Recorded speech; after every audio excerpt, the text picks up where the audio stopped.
Dear ladies and gentlemen, it's my great pleasure to welcome you again to our Energy Forum 2021, which is presented to you by the Estonian Chamber of Commerce in Lithuania, the Polish-Lithuanian Chamber of Commerce in Lithuania, and the PRIMUS law firm. We are also supported by our great partners, the Estonian Embassy, the Polish Embassy, and our other partners, including the most important green energy generator in Lithuania and the Baltics, ENEFIT Green.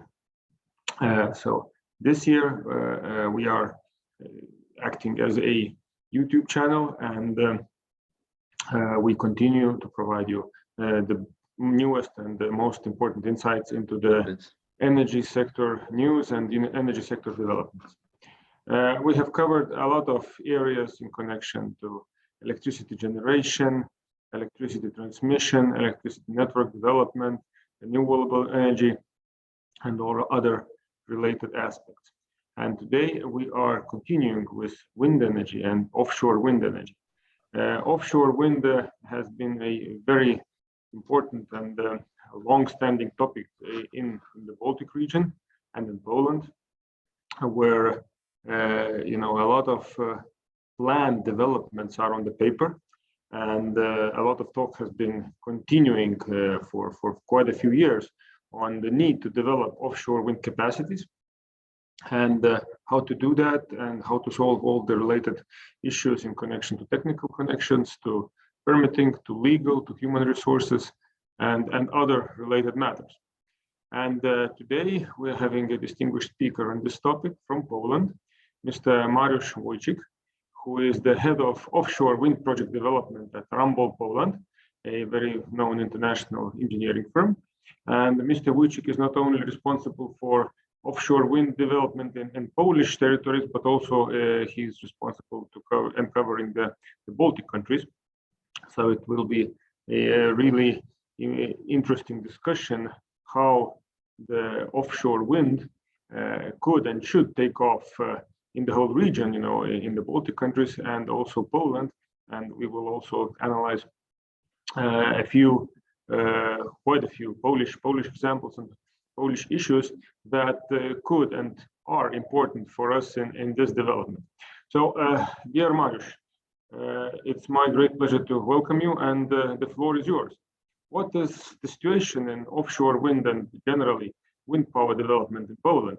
Because for many years there has been quite a lot of controversy in wind power generation development in Poland, in connection mostly with the developments of regulatory environment in Poland, which was for a while rather restrictive, essentially prohibiting any wind power developments in the onshore in Poland. I mean, on the land mass of Poland. So as a result of that, new kind of development, a new goal and the new road of development of wind energy was undertaken, and offshore was kind of designated as the area where wind power generation is to be kind of developed, and where the future development are to take place. So what is the situation in Poland today, and how you view the situation? What could be the newest and next development area?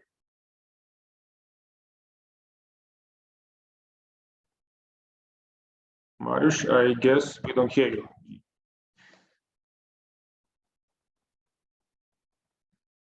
Unmuted myself now. Yes, now we hear you. Perfect. Happens. So thank you very much, Robert. It's a great pleasure to be with you and to be invited to talk about the Polish offshore wind and how this experience can be transferred to the Baltic states. And when you started talking about that, I've been working in the offshore wind from, let's say, 2012, 11, where it all started with a change of the maritime, actual maritime areas. And since then, with permitting, with environmental decisions, with location permits, and we've seen a lot of up and downs in the temperature, political temperature, especially in offshore wind. And today we are at the stage where we actually can see the projects being pushed forward by the developers. The money actually is in the projects right now. We can see that, so it's very optimistic. But I can tell you, in the last 8 years, we actually thought it was already that moment. Like a few years ago, we already thought it was now that the Polish energy policy we will see goals for offshore wind, and then the political attention moved somewhere else, and we didn't see that development. So today we are at a stage in Poland where there are several projects being developed in Poland, and we can see a very high probability of their development and execution, because we have the regulatory framework more or less already in place, and we see that the projects can be developed. We see a lot of different activities from the side of the investors, where they need to commit themselves to certain costs, which always is the factor that shows that the projects are moving forward, where the money is actually flowing to different that works. If you don't mind, a few slides on where we are in Poland, just as a background. I will try to put that on. If that doesn't work, we will see. Yep, Please I tell see me your if you see screen. the presentation. I see your screen. So yes, Can you yes, see I the presentation? All good. Okay. Perfect. Probably 2 words about where I come from. Ramboll is the global company which, of course, has 16,000 employees and works with different industries. But in the offshore wind area, we've been working for the last 30 years, and we have over 300 wind energy experts and many offices in Denmark, Germany, UK, even in Asia, and also we have two offices in Poland. So we are dealing with the whole life cycle of project, from the project development up until asset management and decommissioning. So we have the experienced people who actually did those projects in other industry, in other markets. We're also present in Poland, but that's not the main topic. What I wanted to say about Poland: currently we are in a situation where we have the Polish energy policy, which is actually a very important document, which shows the political commitment for the offshore wind. And we have the political goals of around 6 gigawatts, 5.9 gigawatts up until 2030, and up to 11 gigawatts up until 2040. Those are the goals in the Polish energy policy, which are, to be honest, looking at the development and the interest, we might even supersede those goals, which would be great to see. But it's the Polish energy policy which was recently adopted in the last months, let's say. It's important to say that this is the first time where we see concrete figures applying to offshore wind. So this is the very important element for Poland. Just looking at the context, coming back a little bit, looking at the context, Polish energy system has around 40 gigawatts. So we can see that those 6 gigawatts up until 2030 is a considerable amount of offshore wind in the energy system, which is a step forward to actually being climate neutral by 2050, right? Just to give you a small background on where offshore wind is in the world. Currently, we have around 35 gigawatts installed all over the world in offshore wind. So if you can see comparison of 6 gigawatts potential in Poland from 2030 and 35 already installed, it shows that it's quite a big potential in Poland.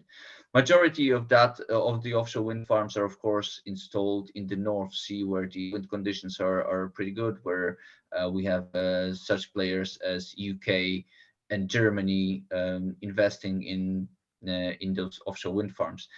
Baltic Sea is still around 10% of the whole industry, but vast majority of the projects are in Europe, which changes. And actually, in the next 30 years, we will see that majority of the projects will be Asia. But of course, Europe is the center of the technological center, the leadership center for offshore wind. It all came from here. And it's actually a very interesting thing, because the first commercial offshore wind farm was developed, was constructed 30 years ago, exactly. So that's pretty interesting information. Yeah, going forward, where we are in Poland, what you can see on this slide is the Polish maritime spatial plan. The gray areas circled around in those red circles are the gray areas are the areas where offshore wind can be developed. It cannot be developed anywhere else, only in those designated areas. We have three main, let's say, areas like that. It's the Swoops Bank in the middle, the South Middle Bank in the top, and the western part is the other bank. And you can see the areas of that. So the very, very important element was the adoption of the Maritime Spatial Plan, which was also quite recently adopted, although the process of this development took 2 years. So we already knew where the offshore wind farms will be located. Of course, it was not a surprise. It was based on the applications that were submitted previously.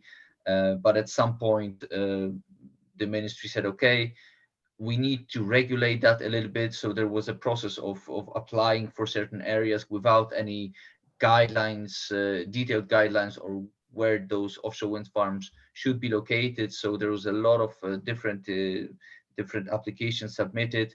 And at some point, the ministry said, okay, we need to stop all those applications. We freeze those procedures, and we say, okay, up until we have the Maritime Spatial Plan, and then they are unfroze, which I will come back to in a second. But you can see those three major areas that are here. The next thing is I wanted to say about the Baltic Sea potential. There are different studies, but just to briefly tell you that the potential of the Baltic Sea is calculated at 93 gigawatts. So you can see different figures for different countries, with Poland, let's say, having the technical potential of 12 gigawatts. And this is a MIP study, which is the Baltic Energy Market Interconnection Plan. And it shows, for example, for Poland, that only 8.4 gigawatts can be installed with a ambitious development, which we already know is not too ambitious, considering our plans of development. You can also see that Estonia, Latvia, and Lithuania, they all have around the potential of around 1 gigawatts of development. Of course, the technical potential is much higher. Now, the takeaway from that slide is that even the study was done a few years ago, it was not ambitious enough. We can see that the offshore wind is developing much faster than the actual plans were foreseeing that a few years ago. Just to tell you a little bit more about Poland, we have currently grid connection conditions and signed connection agreements for around 8.5 gigawatts. And mind you, the grid connection is one of the key elements in the offshore wind. Connecting to the grid was one of the bottlenecks in the past, but right now we have 8.4 gigawatts of grid connection conditions, signed connection agreements, which is already shows that there's commitment. There are supply chain plans submitted for 7 projects. I will tell a little bit more about that later, but if the developers want to have a support scheme and a contract for difference, they need to they need to submit such supply chain plans which show how they want to involve the local content and how do they want to create the local content and involve local companies. So this is quite important. And yes, it is expected that the contract for difference will be applied to projects with a capacity of 5.9 gigawatts. Last but not least, in this topic at least, is the information about the Polish offshore wind sector deal, which was signed on the 15th of September 2021. It's basically a document signed by over 100 companies and entities, including the ministries and public institutions. And in that document, there are certain commitments to developing local content, to developing jobs in the country, to for example, cooperate with fishermen. One of the elements I highlighted in this slide is that the local content goals specified in the sector deal, and all the signatories of that sector deal agreed that they will try to have 20 to 30% of local content for the first projects, then at least 45% for second round of projects executed until 2030, and at least 50% for other projects executed after 2030, which is quite a lot. 50% is quite a lot. We can see that figure of local content in UK market, which is actually a little bit bigger. So, but if I may ask, how the local contest this is the situation that we have currently in Poland. We have several developers. Sorry, Mariusz. How do you define local content in such type Sorry, of projects? I lost you there a little bit. Yeah, the connection is a bit bad, I understand. Could you repeat? Yes. How do you define local content in such type of projects? The thing is, first of all, the local content is calculated.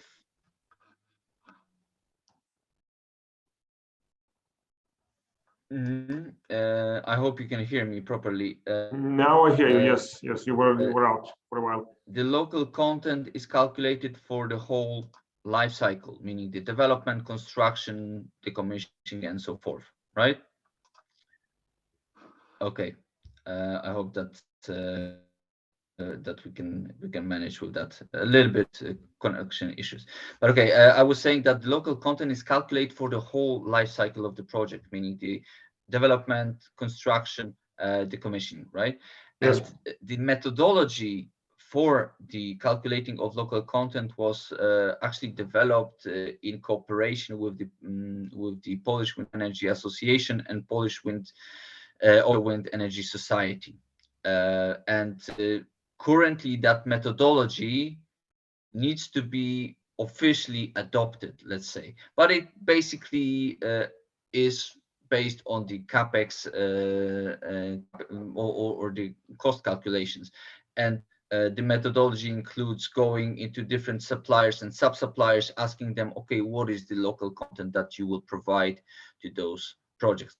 It will be different for different elements. For example, I don't know, the substations you will have a different local content, and you will have a different local content in terms of wind turbines, because not all of the elements can be produced in Poland. For example, we have basing on the shipbuilding industry, we already have some experience, for example, with ships, with Polish shipyards build installation vessels, the top-notch installation vessels for international use. We can provide towers. We have a blade factory. We have even top sides for substations. The transformer stations that are located at sea were built in Poland. However, we have no way of providing, for example, the wind turbine generators at this moment, right? We don't have a factory for that, and for example, for that element, the local content will be low, but we can have a higher local content for foundations, for example, and for example, or also for the cables. Okay, understood. So, but continuing on this kind of development, you mentioned that, of course, the political commitment is Can you hear key. me properly? Yes, Mariusz, I hear you very well. Do you hear me?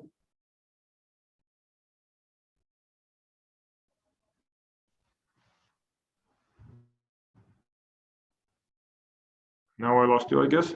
There is a little bit of a lag. My question to you would be, you mentioned political commitment, that is a crucial element in development of these projects. And obviously the so-called local content or colonization of these projects obviously helps in Poland. In the Baltic countries, of course, the local content will be a different matter due to different structure of the economy and of the industry. So, in your opinion, what could help the political decision and then the political commitment in the Baltic region in that area?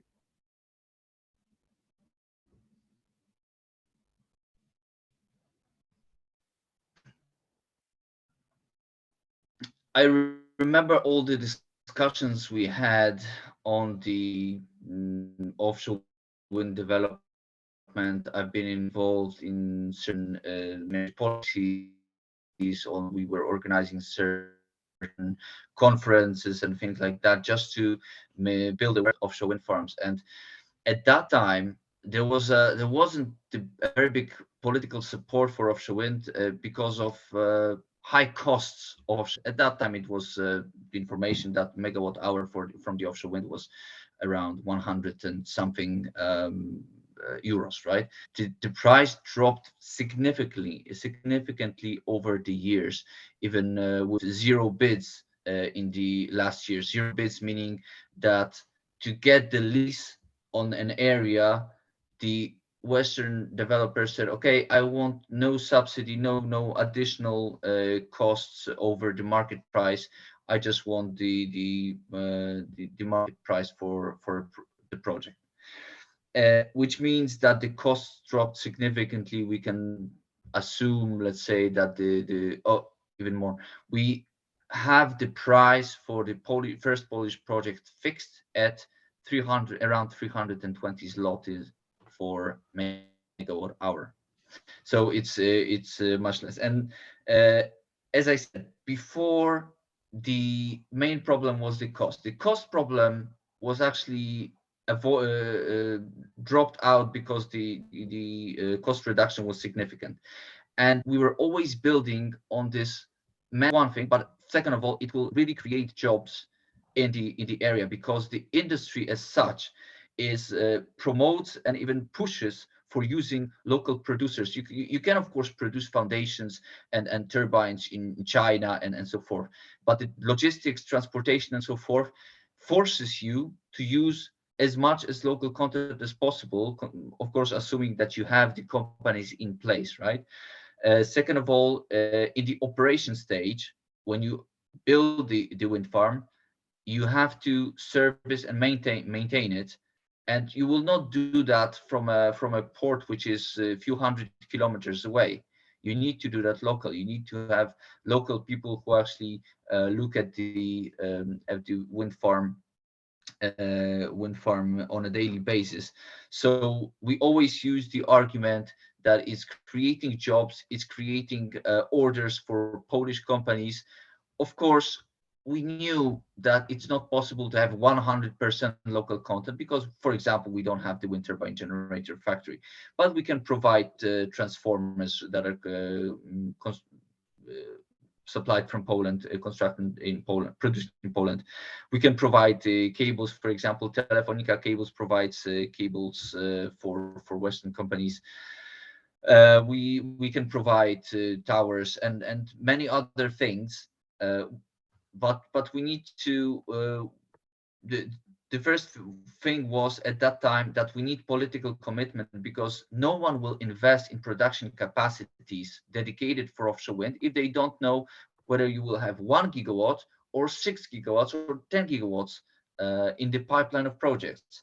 And it makes a huge difference when you tell to those companies, look, the offshore wind market started and it will continue for the next 20 years. You will have a steady pipeline of projects that you can actually produce your or provide your products or services to. So the political commitment that we won on was basically the economic growth and jobs, right? But in the meantime, you have to remember that a lot has changed in terms of climate and energy policy, right? The push towards green energy, the Green Deal, now Fit for 55 package, and so forth.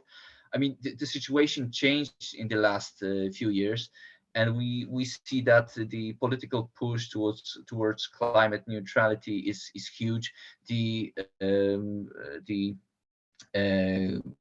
allowances for carbon emissions, the prices went sky high. So it all came down to that situation where we said, yeah, we need to transform Polish energy sector, and we need to invest in renewable energy sources. And coming back a little bit to your question or your initial information about the blockage, let's say, of the wind sector, the onshore wind was a little bit blocked at that time and is still a little bit blocked. So the only reasonable solution was to invest in offshore wind and photovoltaics. Both are developing quite dynamically.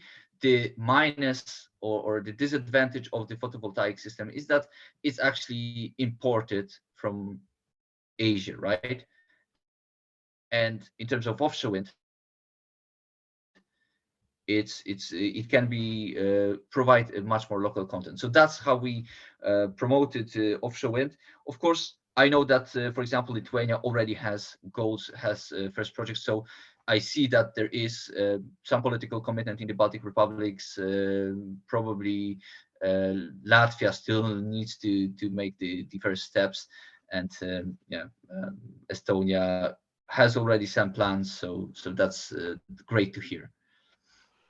My next question would be about the permitting. I mean, we covered the political commitment, which is a positive trend towards more friendly regulation of our willingness to develop wind power generation infrastructure, especially offshore. But what about permitting? Without permitting or easy and reasonable permitting structure, this will be very hard to achieve. What about that? Robert, we could actually have a 1.5 hour discussion only on permitting, but I will try to narrow it down to a digestible, let's say, amount. And basically, take an example of the environmental permits. You need to make one yearly, lasting for a year, survey campaign for the environmental survey. You submit the report on environmental decision, and the first project took more than 3 years to get a permit for that, right? So we can imagine the time it takes, right? Okay, now that we have the Polish Offshore Wind Act, which regulates some of the things and provides more shorter times for issuing decisions, but it's still very fresh. And I can tell you that there can be a lot can be done in the permitting department.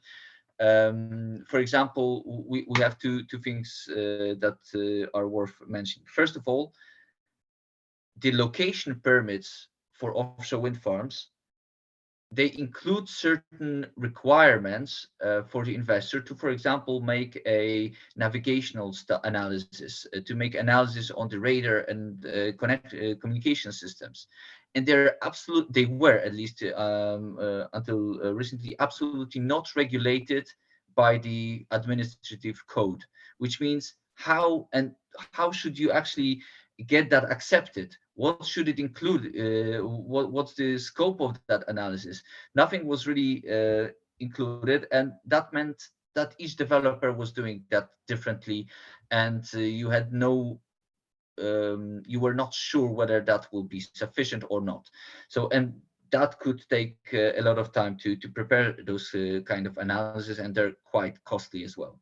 So you can imagine that's one thing. Now it's a little bit more regulated. There are regulations being developed that will say what needs to be in that analysis, how it should be processed, and so forth.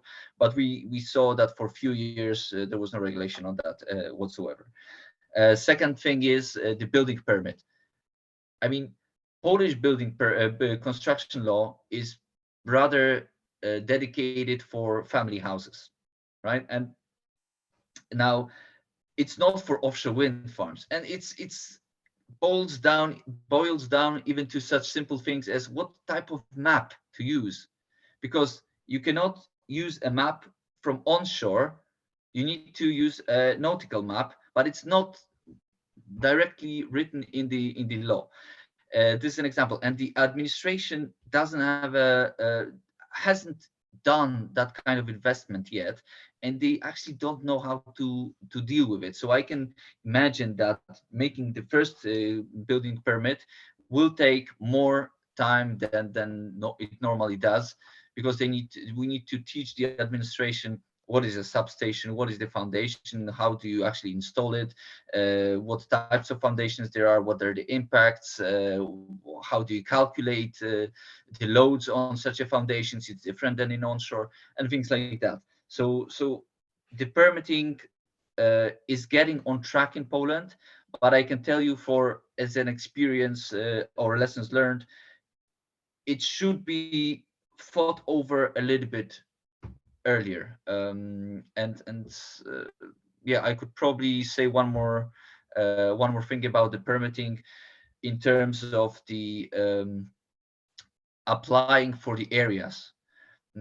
Until recently, you could apply for an area, just you submit an application and it started procedure. For some time now, all the procedures were frozen because we were waiting for the maritime spatial plan. But before that, everyone was submitting it, and it was free for all, which meant a lot of chaos, a lot of different areas, applications here and there, different shapes, different sizes, different developers. Also, the developers were applying for the cable corridor separately. It was, a mix. And one of the lessons learned is that I think it could have been solved or thought over more in the past, a little bit like Lithuania is doing right now, where you have an area where you do the EIA centrally, and you just put it to the auction. I think that's something where we could have done a little bit better. Although now it's starting to get regulated, but years ago nobody was thinking that it will be such a boom for offshore wind. That's why I suppose they said, okay, let's see how it develops, how it unfolds. So that's probably the location permitting. It's important to start from the very beginning with the idea how you want to do it, whether it's an auction based, whether it's a location license first, and then some contract for difference, whatever. Okay, and what about the infrastructure? What about the ports? About the landfills, landfalls? How do you actually deal with that? What especially port infrastructure needs also be up to date and up to the standard, to be able to deliver and build such projects. Port infrastructure is actually a very hot topic in Poland. First of all, just to provide a small background, you have two main types of ports that you use for the offshore wind, let's say, project. First one is the marshalling port, where you get all the big components, foundations, substations, turbines. You ship them there, you assemble them, and from that port they are shipped to the location of the wind farm and they are installed, right? So you store them there, and that's, let's say, a considerable amount of costs that it's important to have that in your country. That's an important element of the local content, right? So that's the marshalling port. The second one is the servicing port, where you have daily operations. You have a team going every day to the turbines and doing the inspections of them, and that port, of course, doesn't have to be as big. You have smaller vessels, but it's operated for the next 25, 30 years. So that's also pretty important. And in terms of the problem is not in Poland with the servicing ports, because the Polish developers already signed agreements with ports in Ustka or Łeba, and they will be servicing their offshore wind farms from there.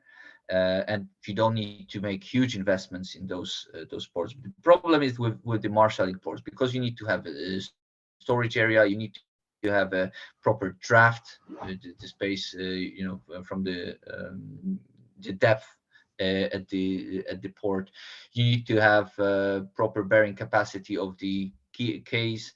So you need to invest in the marshalling port quite a significant amount of money to be able to develop the project. And now the problem is that the Polish ports are not ready for that. I mean, there is a designated by the government, the designated port of Gdynia, which should be the marshalling port, but it's not ready. And the question is whether it will be ready for the first projects in Poland. We can imagine a situation that the first projects will be done from ports from Bornholm, from Germany, whatever, right? So it's important to start the port discussion early. And I know Klaipėda port is already looking at that, but I saw from a ministry from Lithuania, she said that they need information on the capacity and on the technical parameters and things like that. They need to have that information. So it all comes back to the political commitment and the politicians saying, okay, you will have a pipeline of projects of, let's say, currently I understand that in Lithuania it's 1.4 gigawatts that are considered.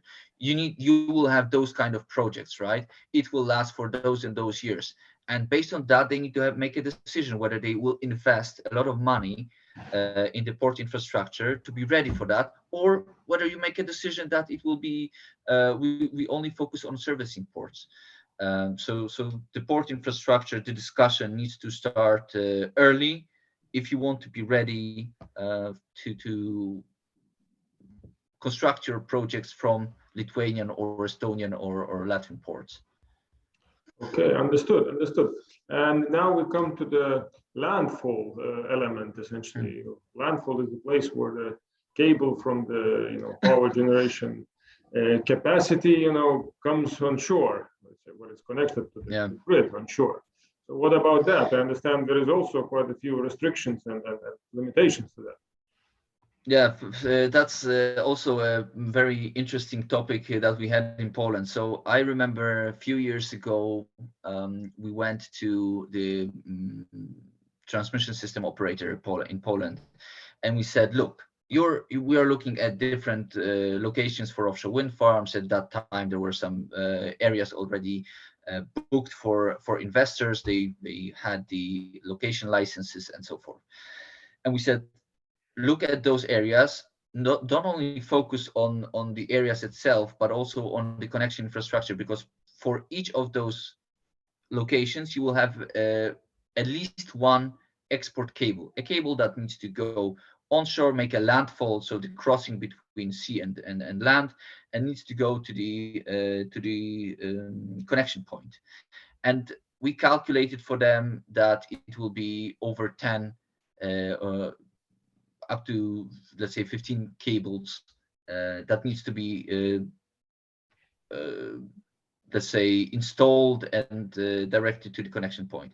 And we showed them that the Polish land coast, the Polish coast, is actually, you have Nature 2000 area, you have cities, you have forest areas, other protected areas, and there's very few points that, or areas where it's reasonable to make a crossing. And if you imagine that you have to put all those cables in certain distance from each other, because you need to be able to service them, and you will not go with heavy equipment over another party's cable, then you can have even a highway of cables, in a sense, in the area, which is a problem from a spatial perspective, and also, public acceptance perspective from a sense, in a sense as well. So it was already important to think about that at that point. And we can see a little bit lack of initiative on that part resulted in a lot of discussions between different developers. You know, some want to cross there, some want to cross somewhere else, and a lot of more coordination in that sense would help avoid certain problems, which honestly I think will also come up in the future. It's still not fully settled, but when it comes to Lithuania, that's interesting because I've been working on the Harmony Link project, and I also know that you also don't have many areas to actually connect your infrastructure or to make the landfall crossing. You already have the Nord-Baltic cable, right? You already have planned the Harmony Link cable, the connection between Poland and Lithuania, the subsea connection. You have 1.4 gigawatts planned of offshore wind farms, which is at least 4 cables for that for those projects, right? So you need to be able to cross the land somewhere, and it's very important that you start thinking about it. What is good about Lithuania, that is you already have a maritime spatial plan and some corridors booked for that, which is great. And I assume that somebody looked into that and said, okay, I didn't just draw a line there. I thought whether this line is okay. I hope that was the case, which would be great. But I can tell you that there's no many places to make this crossing, and I think it's looking. When we were looking at the coast of Lithuania, we saw that it's the same case in Lithuania. Understood.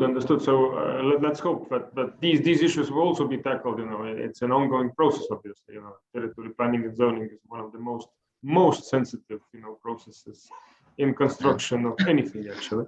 So, but let's turn over to other potential, you know, resource or issue that needs to be addressed is the human resources. You know, we need specialists as well. You know, what about that?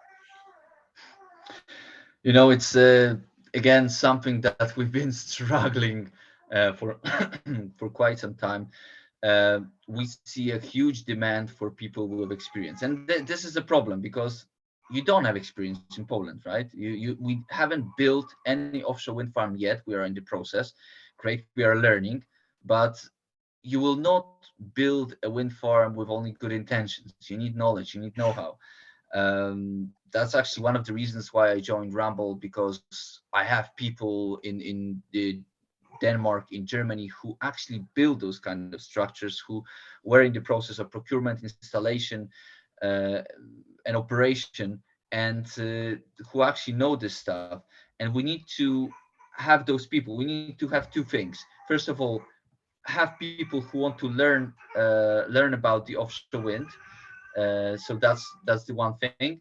But second thing is we need to have people with experience. And what we've done in Poland, there are certain companies like mine who are advising on the offshore wind farms, but developers also imported back, if that's the good phrase, Polish people who went abroad to work for the offshore wind industry, and at some point they said, yeah, it's good to come back, and it seems that the wages are not that bad, so we can come back to Poland and start working on the offshore wind farms.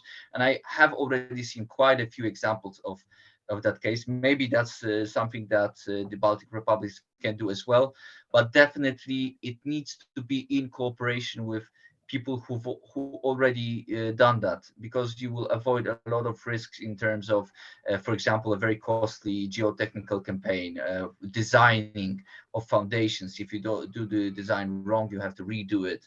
The installation, I mean, both Poland and the Baltic republics don't have installation vessels and installation companies, and it might change, but it will not change overnight. And the first projects will have to be done with the help of professionals. And the takeaway from that is that, first of all, we need to start already thinking about the human resources. So in Poland, we started several courses in different universities dealing with offshore wind farms. So at least we have some people who are interested in that. Second of all, you need to think how we can take back people who are already abroad and working on that to create conditions that they will want to work on the offshore wind farms. And third of all, you need to team up with people who know this stuff, who have done it already and have the experience on that. So for Lithuania and Latvia and Estonia as well, this will be a challenge. Yeah, it will be a challenge. Of course, it will take time, to regain or gain or create these capacities. And our last topic today, in connection to offshore wind development, is supply chain. Well, obviously, you cannot build anything without a proper supply chain, and these days we all hear about these disruptions. Obvious problems with China, with transport, with microchips, with especially metal prices. Copper and aluminium prices skyrocketing, then retreating a bit, but still very high. And the future outlook of these metal prices is definitely not on the low side, but rather on the high side. So what about supply chain? So the supply chain, there are two main things that probably are relevant in that in the sense of development of offshore wind. First of all, it's the competition between different markets, different areas. We see a very rapid development of offshore wind farms in the United States. There are some things being done in Brazil. The Asia is developing quite significantly. For example, from the Lithuanian perspective, Poland is developing. So there will be a competition between different markets even, and that's one thing that might be a problem from the supply chain perspective. For example, the installation vessels. There's no many installation vessels, and very likely developers will have to compete for those vessels for their projects. So in that sense, supply chain, it is, for example, a common practice to book production capacities ahead of time. You just pay a certain fee and you book it because you want to make sure that you will get that turbine or that cable being done, because the lead times for example, for a cable is 2 years. So you need to be able to have that cable produced, right? So the supply chain, there will be challenges in these terms, definitely, and it needs to be planned quite ahead. But the second issue is the local content. And local content, at least in Poland, it's been such a big deal. The sector deal being signed, the cooperation of Polish and international companies. So we've seen in all emerging markets, including Asia, US, you see that the local content is a big issue. And how to make sure that it happens, you have a very wide variety of actions you can do, of course, considering the EU law and that you cannot restrict entry of foreign companies and so forth. But you can incite or incentivize, if that's the proper word, companies to look for local content. And that's what we've seen in Poland, thanks to those actions related to the sector deal and the ambitious levels and the supply chain plans which the developers have to deliver. We've seen that all the suppliers are looking, okay, what actually can we get from Poland? Is it a transformer, a tower, people, designing offices and things like that? So in Lithuania, I suppose this question will come up as well, right? What can we actually do in Lithuania? Lithuanian or the Baltic Republics market, I intentionally use that in the whole sense because Lithuania as such doesn't have that high potential, but if you think of it on a regional scale, it's starting to become much better market, right? Where you have several gigawatts of projects, and that starts to become attractive market for the suppliers as well. And you need to map companies that can actually produce for the offshore wind farms.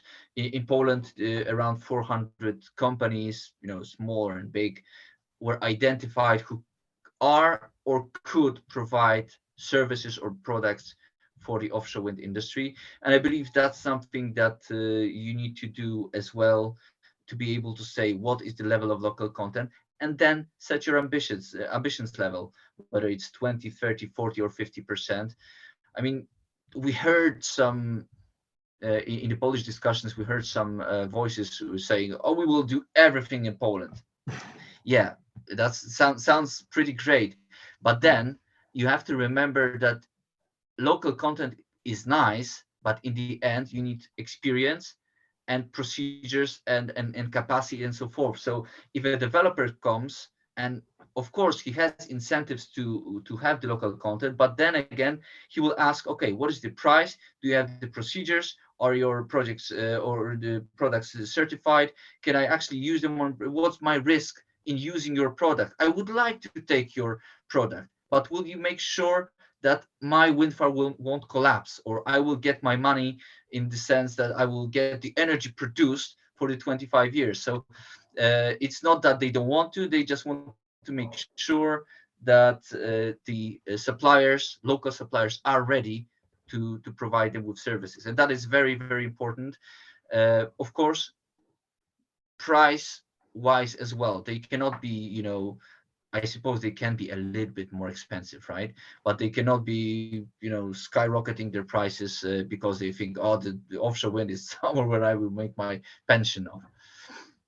Yeah, so ambition should always meet reality and actual possibilities.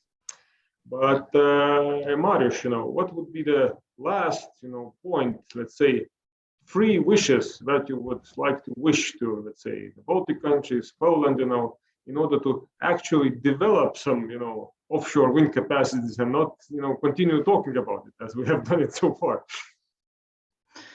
I believe that first wish would be that it will be a little bit that nothing changes.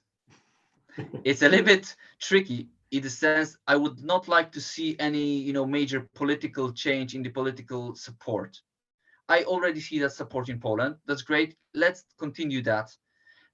Let's not change the way we process, in the sense that we will hinder the developers to actually develop the project, because if you leave them alone and give them the tools, they will do it. I can guarantee you that. Just I see the political support in Poland. I see this political support in Lithuania. I see certain political support in Estonia. I don't see yet the political support in Latvia. I hope that will come. So maybe that's the second wish. Probably the third wish, but that's my personal wish, that we start looking at the Baltic Sea as a general overall market. Not only Poland, not only Lithuania, Latvia, and Estonia, not only Sweden, not only Finland or Denmark. We think about it as a regional market, because the most important part, I think, for the successful development of that industry, apart from the political will and the goals and the CO2 emission reductions and so forth, is the steady pipeline of projects, so we can have a stability and sureness that there will be jobs, and not that I will create 10,000 of jobs, and then in 5-10 years I will have to change the industry for those persons, right? Stable development of projects that we will see, and that would be great. Absolutely. Thank you very much, Mariusz, indeed, for a very thorough and interesting and point-by-point presentation of all the, wish lists and potential, highlights or red flags, that have to be taken into account when developing offshore wind power generation in our region, in the Baltic Sea region. And I very much hope that all your wishes that you have just voiced will come true. And we will finally see some actual, wind turbines turning and producing some gigawatts in the Baltic Sea in let's say the very, very, very close coming years, and we would not meet again with you like in, I don't know, 5 years and discuss about all the same matters again. So that, it would be very nice to have. Robert, then I will not come, because I will say I feel disappointed for the development of the industry, and I will say no. I feel ashamed that I said those kind of things 5 years ago. So I really keep my fingers crossed for the offshore wind industry, that it develops in the whole Baltic, and I think we're really getting there. And we served on the surface today on the top of the topics, so I really hope that we can, you know, get into those discussions more deeply. I even plan to go to Vilnius in January, so maybe we can pick that up, you know. Definitely. Definitely, we should do that. Definitely, Mariusz. So with that, once again, I would thank you and thank all our viewers. And I was Robert Juodka, your host of the Energy Forum, as usual. And please subscribe to our channel. We will notify you about the upcoming issues. You can always check it up on www.energyforum.lt, where all the past presentations and interviews are stored. And you can also, you know, check us up and view our presentations and our interviews at the YouTube. So with that, I would like to thank you for today and see you next time. Bye-bye. Thank you.